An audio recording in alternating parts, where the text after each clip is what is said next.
সম্মানিত সাংবাদিক বন্ধুগণ, উপস্থিত বাংলাদেশ জামাত ইসলামীর কেন্দ্রীয় নেতৃবৃন্দ, আলহামদুলিল্লাহ আজকে বাংলাদেশের জন্য, এই জাতির জন্য খুবই গুরুত্বপূর্ণ একটি দিন।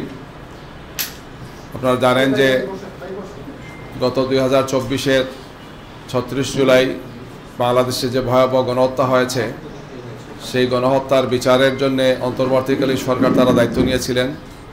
3টি প্রায়োরিটি তাদের ছিল: সংস্কার, বিচার এবং জাতীয় নির্বাচন।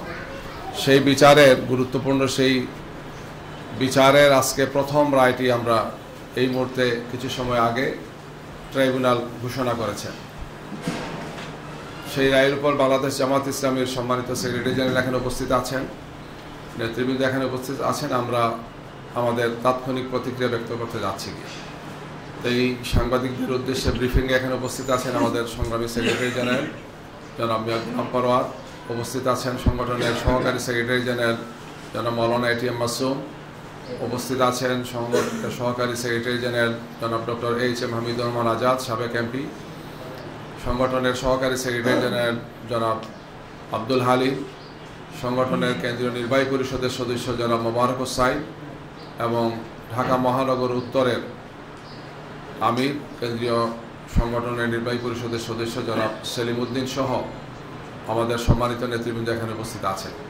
আমি এ পর্যায়ে আমাদের সম্মানিত সেক্রেটারি জেনারেল জনাব মিয়া গোলাম পরোয়ার, সাবেক এমপি, তাকে আজকে সাংবাদিক বন্ধুদের সামনে জামাত ইসলামীর পক্ষ থেকে তাৎক্ষণিক প্রতিক্রিয়া ব্যক্ত করার জন্য তাকে আমি অনুরোধ করছি। জনাব মিয়া গোলাম পরোয়ার।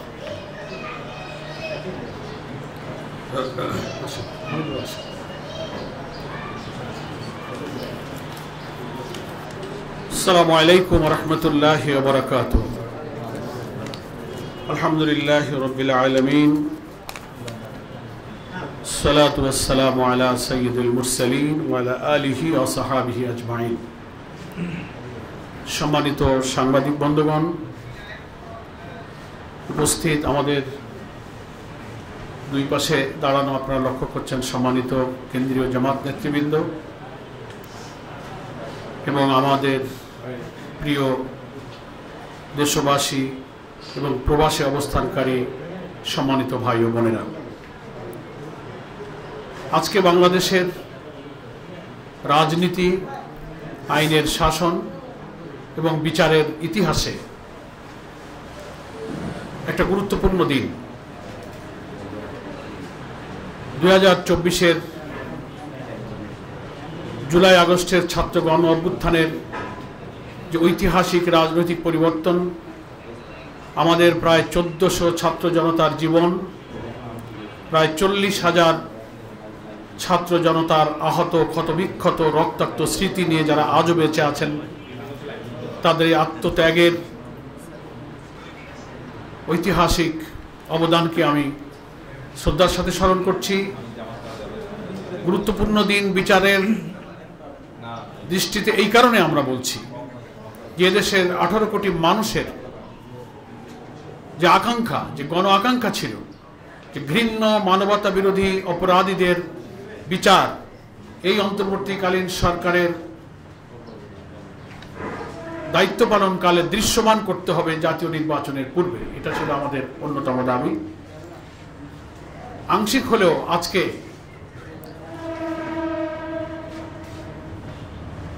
ট্রাইব্যুনালের রায়ের মধ্য দিয়ে সেই জাতির আশাটা কিছুটা পূর্ণ হয়েছে। সেজন্য বাংলাদেশ জামাত ইসলামীর পক্ষ থেকে আমাদের তাৎক্ষণিক প্রতিক্রিয়া সম্পর্কে 2-4টি কথা আপনাদের খেদমতে আমি পেশ করছি। প্রথম কথা হলো, বাংলাদেশের ইতিহাসে অনেক কারণে আজকের দিনটি গুরুত্বপূর্ণ। তার মধ্যে অন্যতম হলো কোনো একজন সরকার প্রধানের সর্বোচ্চ সাজা। এটা বাংলাদেশের ইতিহাসেই প্রথম।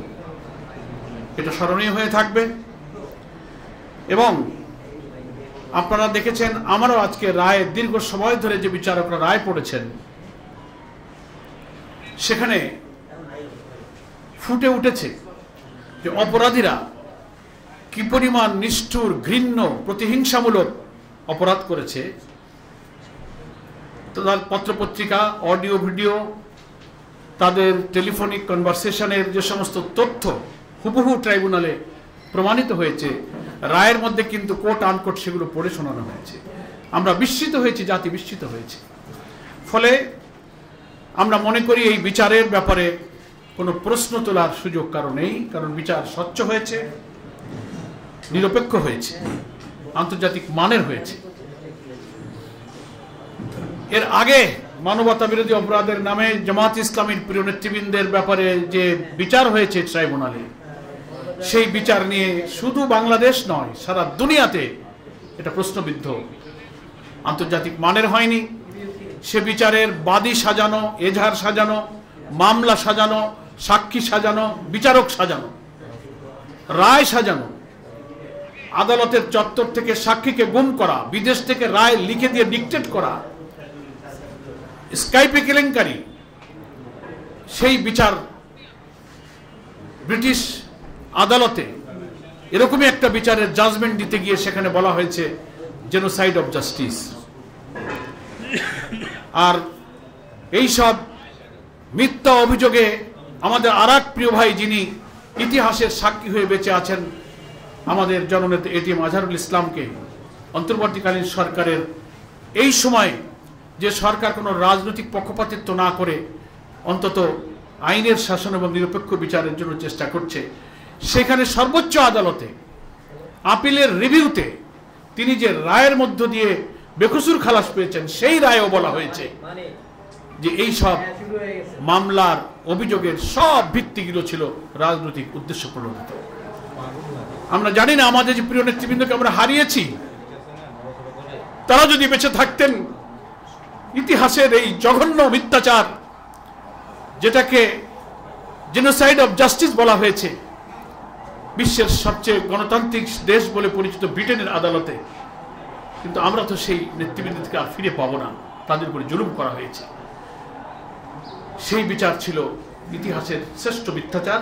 কিন্তু আজকে যে রায় পাওয়া গেল, এই বিচার হচ্ছে যথার্থ, নিরপেক্ষ, স্বচ্ছ এবং প্রশ্নাতীত একটা বিচার এ জাতি পেয়েছে।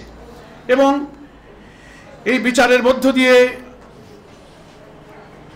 জাতির কাছে এজন্য প্রশ্ন নেই যে যতদিন এই ট্রাইব্যুনালে বিচার কাজগুলো হয়েছে, আপনারা দেখেছেন বিচারের চার্জ গঠন, ইভেন বিভিন্ন বিচার কার্যগুলো লাইভ টেলিকাস্ট হয়েছে সবার সামনে। আজকে রায়টা ফুল টাইম পড়ে শোনানো হয়েছে।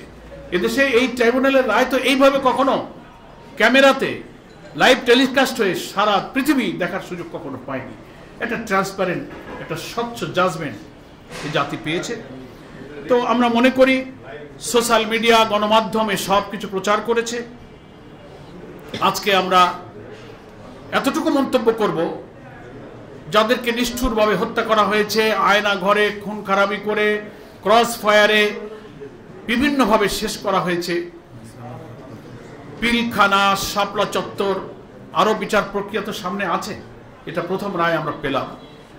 সেজন্য আমরা মনে করি সবগুলোরই নিরপেক্ষ, স্বচ্ছ বিচার হওয়া উচিত। আজকের রায়ের মধ্য দিয়ে অন্তত ক্ষতিগ্রস্ত পরিবারগুলো, যাদের পিতা হারিয়েছে, স্বামী হারিয়েছে, সন্তান হারিয়েছে, তাদের পূর্ণ ক্ষতির পূরণ হয়তো কোনোদিন হবে না, কিন্তু কিছুটা স্বস্তি তাদের হৃদয়ে এসেছে, একটা সুবিচার তারা দেখতে পেল।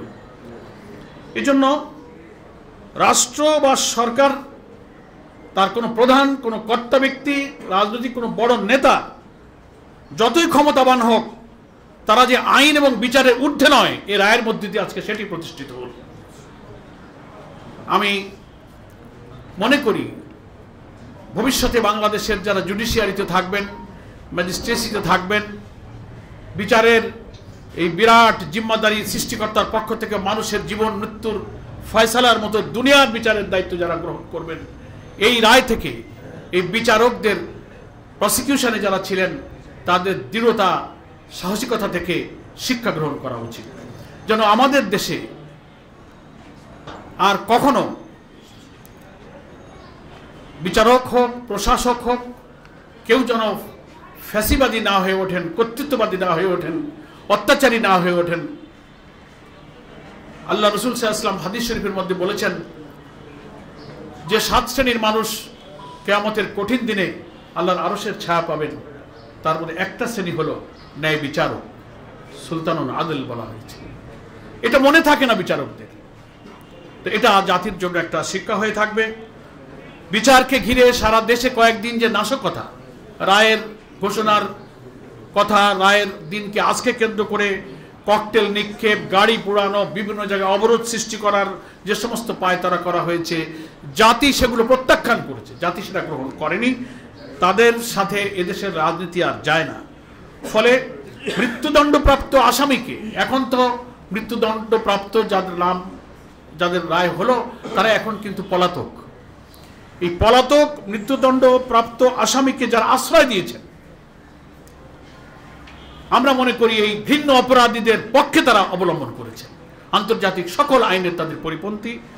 আমরা দাবি করব তাদের অবশ্যই বাংলাদেশে ফেরত দিতে হবে এবং আইনের কাছে তাদেরকে সোপর্দ করতে হবে।